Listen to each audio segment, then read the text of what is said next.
Karena ketika hablum minallah wa hablum minan nas, hubungan kita dengan Allah dan hubungan kita dengan sesama ini baik, di mana saja kita tinggal pasti Allah akan cabut kehinaan, pasti Allah akan cabut penderitaan, pasti Allah angkat berbagai macam musibah. Kita ingin sholat kita ini makbul di hadapan Allah, karena ibadah yang makbul itu mendatangkan ketentraman, ketenangan, keberkahan pada hidup kita, dunia akhirat. Tanda sholat kita itu makbul, yang pertama adalah semakin sholat kita baik, maka kita akan menjadi orang yang semakin penyabar. Artinya kalau kita sholat tapi tidak semakin membuat kita semakin penyabar, berarti sholat kita tidak keterima. Adalah orang yang sholatnya benar, itu sangat pasti dia akan menjadi orang yang semakin dermawan, terkikis sifat-sifat bakilnya. Kalau kita semakin kikir, semakin bakil, sholatnya mungkin 5 waktu, ya bagus, luar biasa, itu menjadi tanda bahwa sholat kita yang sekian kali, sekian tahun itu tidak makbul di hadapan Allah. Bagi bapak-bapak tanpa udzur syar'i, maka menghadiri sholat jamaah itu menjadi bagian daripada rukun sholat itu sendiri. Sholat yang dijelaskan tata caranya oleh Allah langsung secara detail dalam Quran adalah sholat di medan tempur. Itu tata cara sholat berjamaah, bukan sendirian. Itu di medan perang, kondisi tidak aman, tapi masih Allah perintah untuk sholat berjamaah. Itu pentingnya sholat jamaah. Jangan kamu menjadi orang yang pertama masuk pasar dan terakhir keluar dari pasar. Coba, jadi terakhir masuk pasar, pertama keluar pasar, mana untungnya kan? Mungkin seperti itu. Jadilah engkau orang yang pertama ke masjid dan yang terakhir keluar dari masjid. Karena memang berkah-berkah itu Allah berikan di masjid ini. Innallaha amarakum bis-shalah, Allah memerintahkan kalian untuk salat. Fa idza shallaitum fala taltafitu, kalau kamu salat jangan menoleh-noleh. Fa innallaha yansibu wajhahu liwajhil 'abdi fi shalat. Allah melihat kita saat kita berdiri menghadap dalam salat. Wajah Allah langsung mengarah pada wajah kita. Sebuah keagungan yang luar biasa kalau kita dipandangi Allah. Yang wajah inilah nanti akan bisa melihat Allah langsung di yaumil qiyamah tanpa penghalang sedikit.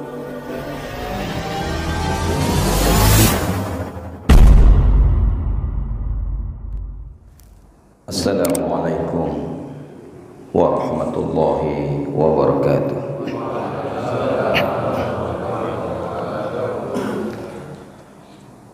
Alhamdulillahi rabbil alamin, alladzi allafa baina qulubil mu'minin bi ni'matil imanil matin. Asyhadu an la ilaha illallah wahdahu la syarika lah, ilahal awwalina wal akhirin, wa asyhadu anna Muhammadan abduhu wa rasuluh, al-mab'utsu rahmatan lil alamin. Wassalatu wassalamu ala alihi wa sahbihi wa man tabi'a hudahum bi ihsanin ila yaumiddin. Usini wa iyyakum bi taqwallahi faqad fazal muttaqun. Haitsu qala ta'ala fil Qur'anil Karim, a'udzu billahi minasy syaithanir rajim. Ya ayyuhalladzina amanu taqullaha haqqa tuqatih wa la tamutunna illa wa antum muslimun. Wahai orang-orang yang beriman, bertakwalah kepada Allah dengan takwa yang sesungguhnya, dan janganlah kalian mati kecuali dalam keadaan Islam. Shadaqallahul azim. Amma ba'd. Para alim, para sepuh, para tokoh, para asatid yang semuanya mudah-mudahan selalu dalam lindungan rahmat dan berkah Allah Subhanahu wa ta'ala. Kalau tadi disebutkan kebetulan, sebenarnya di alam ini tak ada yang kebetulan. semuanya sudah terjadi dengan ketentuan takdir Allah, di mana Allah sudah tulis takdir setiap kita itu 50.000 tahun sebelum Allah menciptakan langit dan bumi, termasuk perjumpaan kita di sini, yang insya Allah perjumpaan semata karena ada ikatan keimanan, karena semata ada kerinduan untuk meraih ridho dan jannah Allah Subhanahu wa ta'ala. Karena Bapak Ibu sekalian, saya dan siapapun tidak yakin atau tidak merasa bangga dengan sholat kita bisa mengantarkan kita ke surga, tilawah kita bisa mengantarkan kita ke surga, sedekah zakat kita bisa mengantarkan kita ke surga, dan berbagai macam ibadah yang kita lakukan tidak bisa mengantarkan kita ke surga. Tetapi mungkin saja ada sejenak satu waktu kita bisa berjumpa di sini, berbincang tentang iman, berbincang tentang ibadah. Kemudian ada saudara kita yang tersentuh hatinya, kemudian beramal. Itulah yang mungkin nanti akan menjadi sebab memberikan syafaat kepada sesama kita yang beriman ini. Maka indahnya bersahabat atas dasar keimanan, barokah indahnya bersahabat bersama orang-orang yang soleh. Karena nanti kata seorang ulama, wa ghadan tahta arsir rahmani yantadiruka, besok di hari kiamat di bawah naungan ars Allah saling menanti, di depan pintu surga saling menunggu. Inilah yang kita harapkan. Maka mudah-mudahan pertemuan yang insya Allah semata atas izin Allah Subhanahu wa ta'ala bisa membuat kita bersama-sama kelak di surga. Amin ya rabbal alamin. Bapak Ibu sekalian, pada kesempatan yang berbahagia ini, yang diberkahi Allah ini, mari kita merenung satu ayat yang sebenarnya diulang-ulang sekian kali di dalam Al-Quran, di mana Allah Subhanahu wa ta'ala menggandeng dua amalan ini di dalam beberapa ayat dalam Al-Quran. Saya ambil satu ayat saja dalam surat Al-Baqarah. A'udzubillahi minasyaitonir rajim. Innal ladzina amanu wa 'amilus solihati wa aqamus salata wa atauz zakata lahum ajruhum inda rabbihim wala khaufun alaihim wala hum yahzanun. Sesungguhnya orang-orang yang beriman kemudian beramal soleh, lalu menegakkan salat dan menunaikan zakat, bagi mereka jatah pahalanya sudah jelas dari Allah Subhanahu wa ta'ala, dan mereka tidak dihantui dalam hidupnya dunia akhirat rasa khawatir, juga tidak akan pernah merasa bersedih hati. Sambil dua amal itu adalah iqamatus salat dan ita'uz zakah, menunaikan salat dan menegakkan salat dan menunaikan zakat. Dua amal yang pertama menjadi amal secara khusus penataan seorang hamba dengan Rabb-nya, hablum minallah, yaitu ibadah salat ini. Kemudian zakat cenderung menjadi satu amal yang bermuatan sosial, lebih sosial. Hablum minan nas, menata hubungan kita dengan sesama manusia.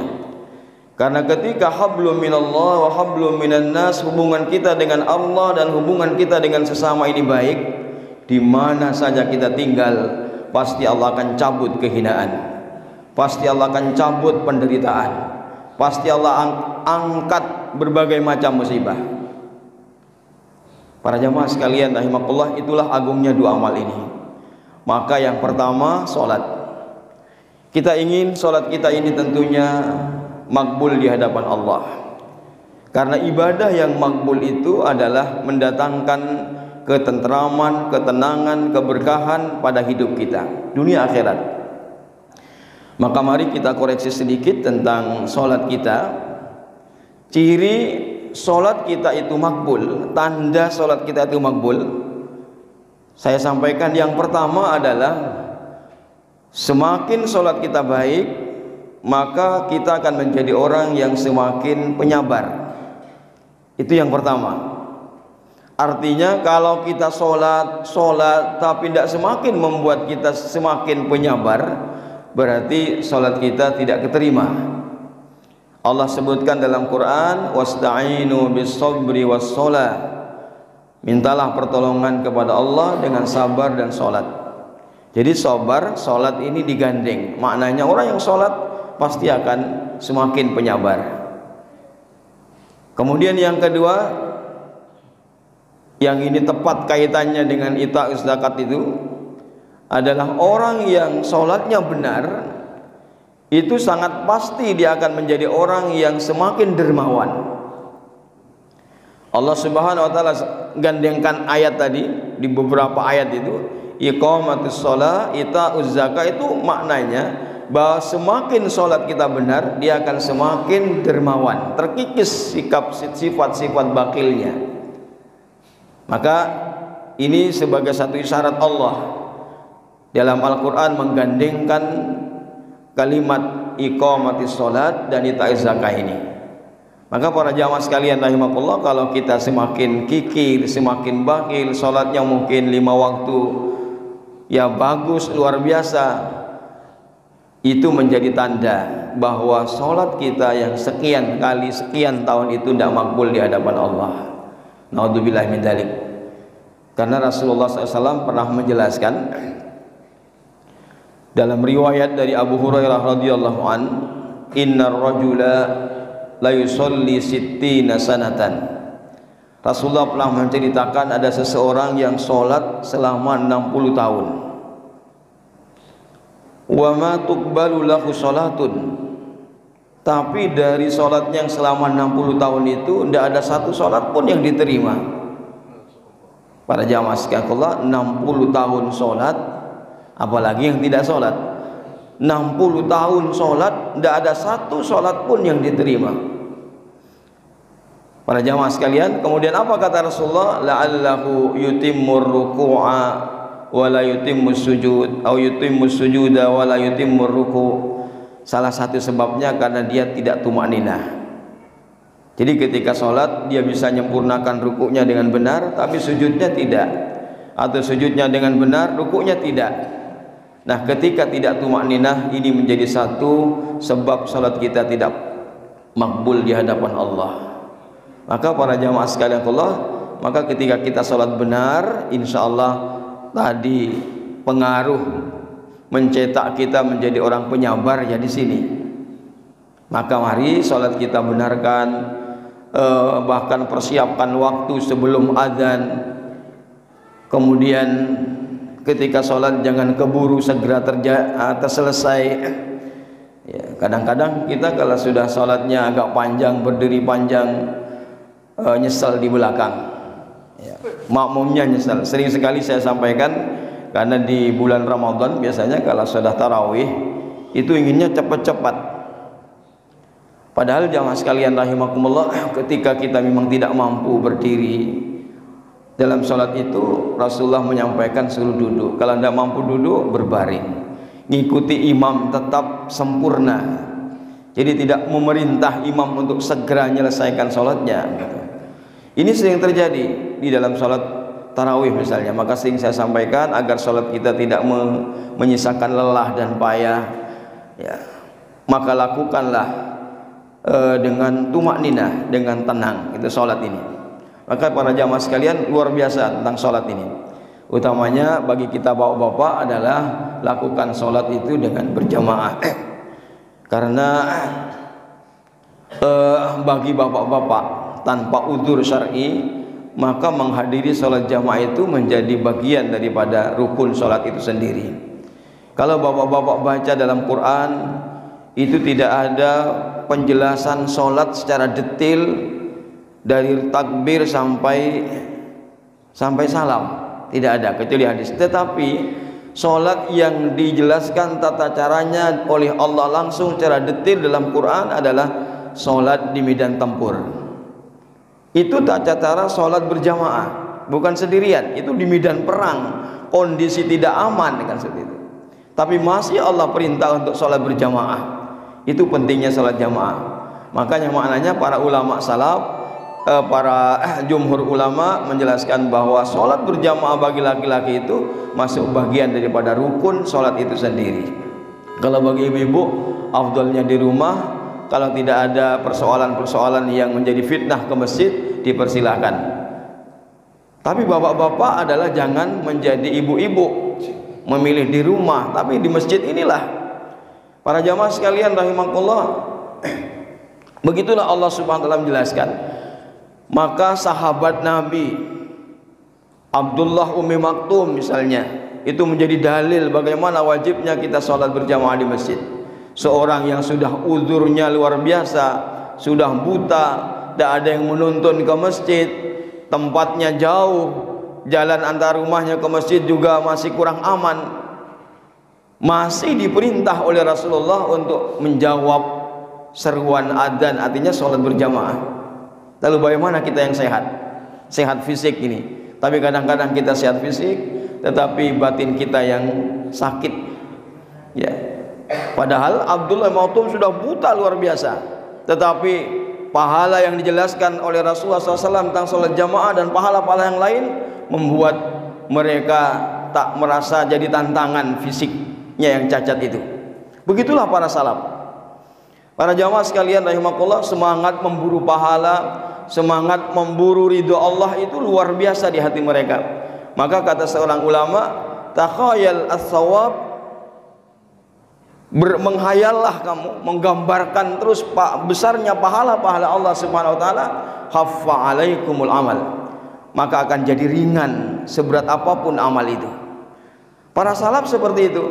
Misalnya Bapak Ibu sekalian, ada seorang sahabat yang cacat, namanya Amr ibn Jamuh. Amr ibn Jamuh itu cacat, kakinya pendek, pincang. Dia baru masuk Islam, tersentuh Islam pada usia 60 tahun, sudah cukup sepuh. Tapi saat masuk Islam, apa saja yang didengar oleh Rasulullah SAW, beliau langsung semangat mengerjakannya. Karena beliau ini kalangan masakin, kalangan orang tidak punya, mungkin mau bersedekah ini itu tidak punya. Tapi subhanallah, semangat juangnya, semangat untuk memburu pahala Allah yang besar itu luar biasa. Hingga beliau setiap kali peperangan ingin saja ikut, tapi semua anak-anaknya menghalang-halanginya. Sampai pada saatnya kesabaran untuk memburu pahala itu sudah hilang pada dirinya. Kemudian kerinduan untuk memburu ridho Allah dan surganya itu pun juga sudah betul-betul menancap di hatinya. Mendengar Rasulullah SAW memberangkatkan pasukan ke perang Uhud bersama Rasulullah sendiri. Saat itulah beliau Amr ibn Jamuh yang sudah sepuh itu langsung berangkat mengikuti Rasulullah, tapi anak-anaknya kembali menghalanginya. Tapi kali itu anak-anaknya tidak mampu lagi menghalanginya, hingga dia datang langsung menemui Rasulullah SAW. Langsung mengatakan, ya Rasulullah, habasuni abnai. Ya Rasulullah, anak-anakku selalu menghalang-halangiku untuk mengikuti perang bersamamu. Apa kata Rasulullah? Laqad adzarakallah, Allah memang sudah memberikan uzur kepadamu. Usiamu sudah tua, cacat, sudah tidak ada dosa kamu untuk tidak berangkat ke perang. Apa yang dirasakan oleh Abdul Jamuh? Menetes air matanya. Dia nyampaikan, memberanikan diri nyampaikan di hadapan Rasulullah, ya Rasulullah, inni la arju an ata'a bi irjati hadihi al jannah. Ya Rasulullah, aku betul-betul mengharap, aku betul-betul kepingin bisa menginjakkan bumi surga dengan kakiku yang pincang ini ya Rasulullah. Begitu semangatnya, Rasulullah pun meneteskan air mata dan membolehkan dia perang. Ikut perang, berangkatlah dengan bahasa bahagia, dengan bangga. Beliau pulang ke rumahnya, mempersiapkan semuanya. Kemudian keluar dari rumahnya, dia angkat kedua tangannya lalu berdoa, Allahumma rzuqni syahadata fi sabilik. wa la taruddani ila ahli. Ya Allah, anugerahkan rizki berupa gugur sebagai syuhada di medan perang, dan jangan pernah kau kembalikan aku ke tengah-tengah keluargaku. Berangkatlah para jamaah sekalian Allah. Fisik boleh cacat, tetapi kalau roh ini sudah sehat, dia akan kuat untuk melaksanakan apa yang menjadi jalan menuju surga Allah Subhanahu wa taala. Apalagi hanya sekedar sajadah fajar dari masjid ke masjid, apa yang membuat kita berat? Malah mungkin sering sekali di sajadah fajar, habis sajadah fajar minus santapan fisiknya juga luar biasa yang selalu ini. Kurang syukur bagaimana lagi? Para jamaah sekalian Allah, begitulah salat kalau ruh ini sudah hidup, insya Allah apapun kita berikan. Para jamaah, kemudian yang ketiga fadilah pengaruh salat kita makbul itu, pengaruh salat kita makbul itu adalah akan menjadikan kita menjadi orang-orang yang dilapangkan rezekinya. Apalagi digandeng dengan dua ibadah ini, digandeng dengan dua ibadah ini, salat dan sedekah. Saya teringat pernah membaca sebuah kitab Karamatul Aulia. Jadi kitab Karamatul Aulia, karamah para wali. Diceritakan di sana ada seseorang yang sekian tahun setiap kali berangkat sholat, khususnya di subuhnya, beliau selalu membawa beberapa bungkusan makanan untuk dirinya dan untuk jamaah yang ada. Itu sekian tahun dilakukan. Kemudian ketika suatu waktu beliau bersama dua putranya hendak menggali sebuah sumur karena butuh air, beliau menggali sumur itu dan dua putranya yang di atas. Hingga kedalaman sekian meter, runtuhlah tanah sumur itu, runtuh, sehingga otomatis terkuburlah sang bapak. Digali, pada kedalaman sekian tidak ketemukan lagi, sehingga kedua putra dan keluarganya sudah mengikhlaskannya. Diriwayatkan, dikisahkan sekitar 6 tahun belakangan ada niat lagi kedua putranya untuk menggali sumur, dan qadarullah sumur itu lagi yang tergali. Sampai pada kedalaman sekian itu dijumpailah tubuh yang sedang duduk. Kemudian dilihatnya semua rambutnya sudah panjang, jenggotnya sudah panjang, semua sudah panjang, tapi masih hidup. Sang anak ini membawanya ke atas, kemudian ditanya, "Wahai bapak, bagaimana bisa seperti ini?" Sang bapak menjawab, "Wahai anakku, ketika tanah sumur itu runtuh, tiba-tiba ada seseorang yang membawaku ke sebuah lubang. Kemudian bapak bagaimana makan dan minumnya? Setiap datang waktu makan dan minum, ada seseorang yang membawanya. Aku makan dan minum dengannya. Lalu bagaimana buang airnya? Subhanallah, aku tak pernah buang air." Yang jelas kalau seperti ini adalah ciri makanan yang dibawa dari surga. Karena makan surga itu tidak membuat kita buang air besar atau buang air kecil. Inilah kisah karomah yang terjadi bagi orang-orang yang luar biasa ibadah jamaahnya ke masjid, kemudian sedekahnya walaupun semampu yang dia miliki. Karena sedekah itu Bapak Ibu sekalian tidak harus menunggu banyak. Kalau kita menunggu-nunggu banyak, itulah jerat setan yang bernama taswif. Taswif itu yang menunda-nunda. Nanti saya akan, kalau sudah kena arisan, kalau sudah dapat ini, itu adalah taswif. Tidak harus menunggu itu ketika sedekah. Apa yang kita mampu hari ini, 100.000, 5.000, 1.000, berapapun yang kita mampu, berikan di jalan Allah dengan ikhlas. Yang Allah nilai adalah keikhlasannya. Yang Allah nilai adalah keikhlasannya. Bagaimana kalau dia sudah kaya luar biasa tapi infaknya 1.000, ikhlas, insya Allah keikhlasannya dinilai. Ya, hanya malulah di hadapan Allah Subhanahu wa taala. Ya, kalau penghasilannya 1 bulan 1 miliar, kemudian infaknya hanya 1.000 sebulan, yang malulah di hadapan Allah, jangan malu di hadapan manusia. Karena kalau kita malu di hadapan Allah, insya Allah itu walau mungkin masih terbelit rasa kikir di hadapan kita, insya Allah Allah akan memberikan ampunan yang luar biasa. Kalau kita masih punya malu pada Allah, bukan malu pada manusia. Karena saya teringat dalam riwayat Rasulullah menceritakan tentang seorang Bani Israel yang melakukan amal yang jelas sudah kemusyrikan. Dia berwasiat, wahai anakku, ketika aku mati nanti kumpulkan kayu-kayu dan bakarlah mayatku hingga jadi debu. Dia merasa kalau nanti sudah hancur belulang, tulang belulang sudah hancur jadi debu, tak lagi bisa dibangunkan lagi oleh Allah. Betul, ketika mati anaknya melakukannya. Rasulullah menjelaskan, dipanggillah oleh Allah hamba ini. Wahai fulan, apa yang menyebabkan kau melakukan apa yang kamu lakukan ini? Jawabnya, khiftuka ilaik, khiftuka ya Rabb.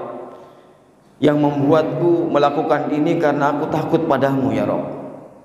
Jadi rasa takutnya ini kepada Allah Subhanahu wa taala, akhirnya Allah berfirman kepada para malaikat, masukkan dia ke surgaku dengan rahmatku. Para jamaah sekalian rahimakumullah, jadi artinya bukan karena manusia tapi tetap karena Allah. Itulah nilai keikhlasan.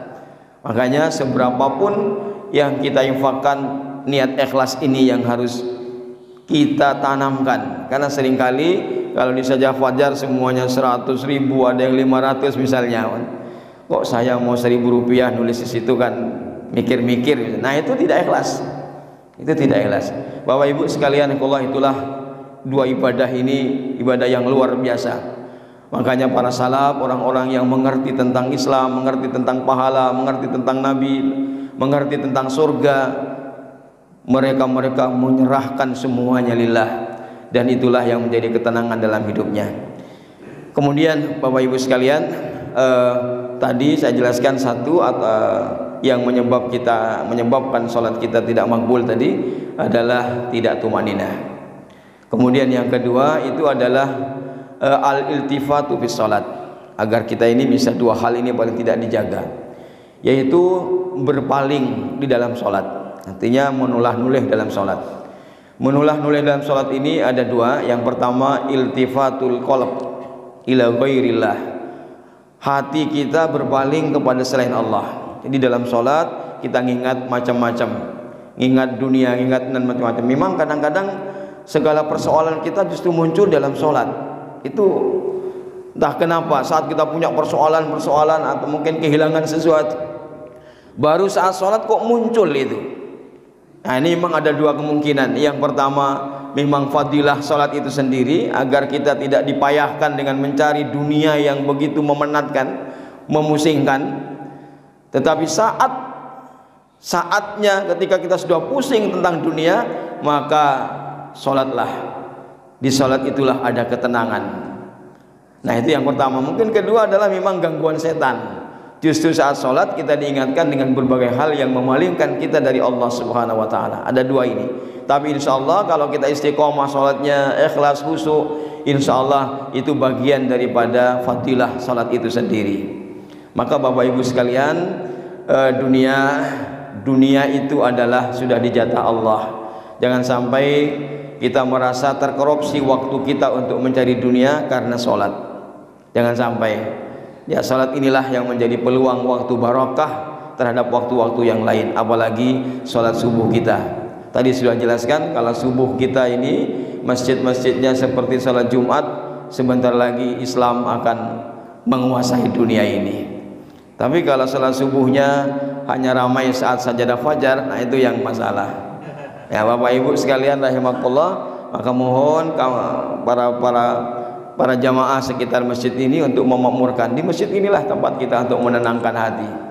Masjid ini tempat yang terbaik, yang kata Rasulullah, ahabbul bilad ilallah, yang paling dicintai oleh Allah di muka bumi ini adalah masajiduha, masjid-masjidnya. Dan tempat yang paling buruk di muka bumi ini adalah pasar.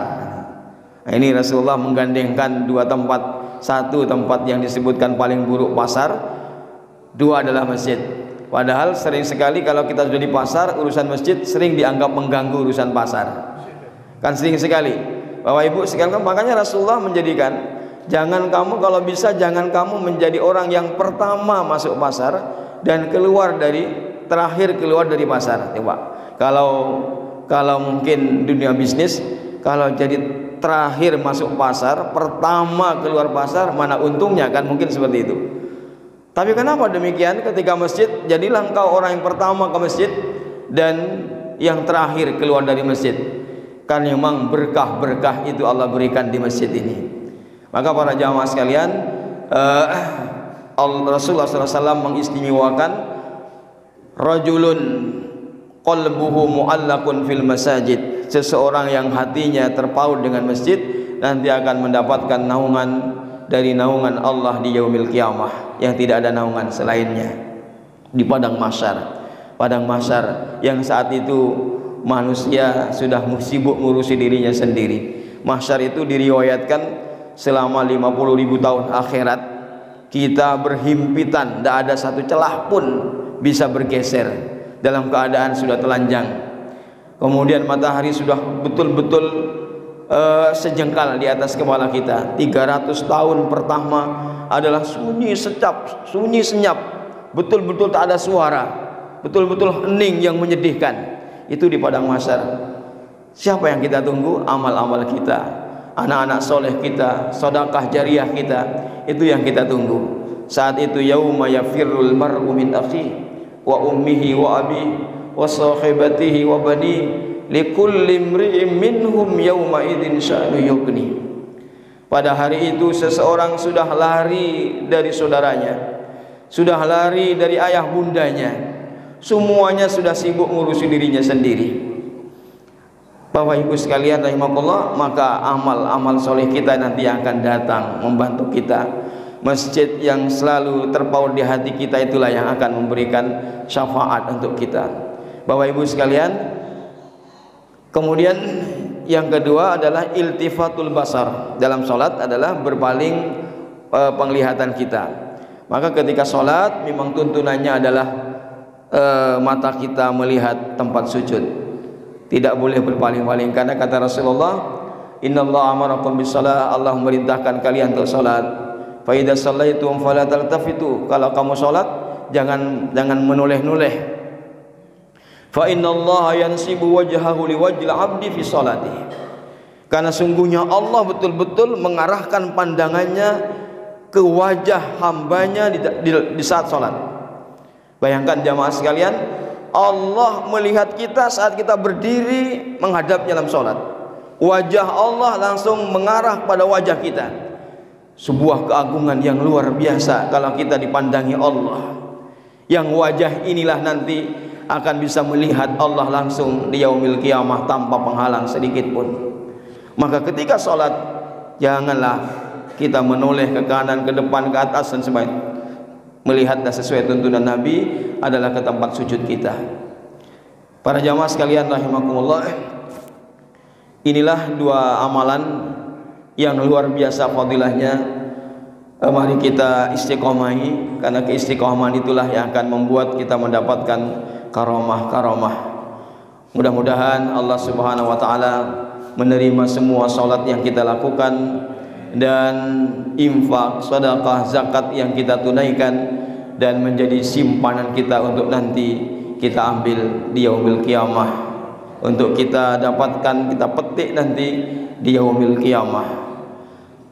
Terakhir Bapak Ibu sekalian, sudah 3 pekan kita berpisah dengan Ramadan.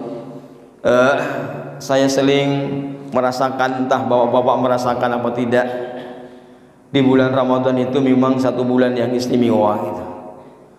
Dimana tiba-tiba hati kita ini terasa terhipnotis untuk menjadi ahlul ibadah, kemudian untuk menjadi ahlul Quran. Ada bapak-bapak yang tidak hatam sekali, atau ibu-ibu tidak hatam sekali selama Ramadan.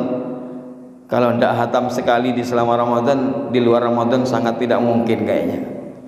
Makanya di Ramadan paling tidak ya sekalilah hatam, sekali hatam. Kemudian terhipnotis juga di Ramadan itu, tiba-tiba kita menjadi orang yang dermawan di Ramadan itu. Bapak Ibu sekalian rahimakumullah, dan itu sangat berbeda dengan luar Ramadan. Maka mari kita pupuk kita kembangkan terus sifat-sifat yang memang Allah tumbuhkan secara otomatis di bulan Ramadan, yang tidak Allah berikan di luar Ramadan. Maka bapak-bapak yang di Ramadan tidak merasa dermawan, tidak merasa ahlul Quran, tidak merasa terpaut dengan masjid, maka di luar Ramadan sangat-sangat tidak mungkin untuk bisa lebih seperti itu.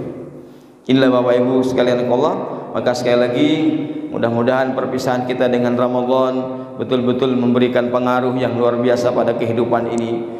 Kemudian mudah-mudahan kita diberi oleh Allah kesempatan untuk berjumpa dengan Ramadan yang akan datang. Karena Bapak Ibu sekalian, Ramadan bisa jadi dan pasti setiap tahunnya akan selalu hadir. Selama kiamat belum terjadi, akan terus datang Ramadan setiap tahun, menyempurnakan bulan-bulan dalam tahun, dalam setahun. Tetapi Bapak Ibu, bukankah kita tidak bisa menjamin? Tidak ada yang bisa menjamin kalau setiap kita masih bisa ketemu Ramadan yang akan datang. Inilah makanya saya ucapkan terakhir, taqabbalallahu minna wa minkum sholihal a'mal wa kullu amin antum bi khairin wa sihatin wa afiyah. Mudah-mudahan amal-amal soleh kita semuanya makbul, dan keadaan kita semuanya setiap tahun selalu dalam kebaikan, dalam kesehatan dan afiah. Dan mudah-mudahan seluruh amal yang kita lakukan, termasuk sajadah fajar kita, salat kita, dan semuanya menjadi pemberat timbangan kebaikan kita nanti di yaumil qiyamah, menjadi penyebab ringannya hisab kita, dan menjadi sebab mudahnya kita berjalan di atas sirat titian yang membentang di atas neraka jahanam, yang halusnya lebih halus dari sesuatu yang paling halus di muka bumi ini, tajamnya paling tajam melebihi semua yang paling tajam di muka bumi ini, gelapnya juga lebih gelap dari suasana yang paling gelap di muka bumi ini. Walau kita menjadi orang yang terakhir masuk surga, syukurilah. Tapi jangan sampai kita berdoa menjadi yang paling terakhir masuk surga. Itu pun yang paling terakhir masuk surga itu, Masya Allah, Allah sambut dengan yang luar biasa mahraman Allah.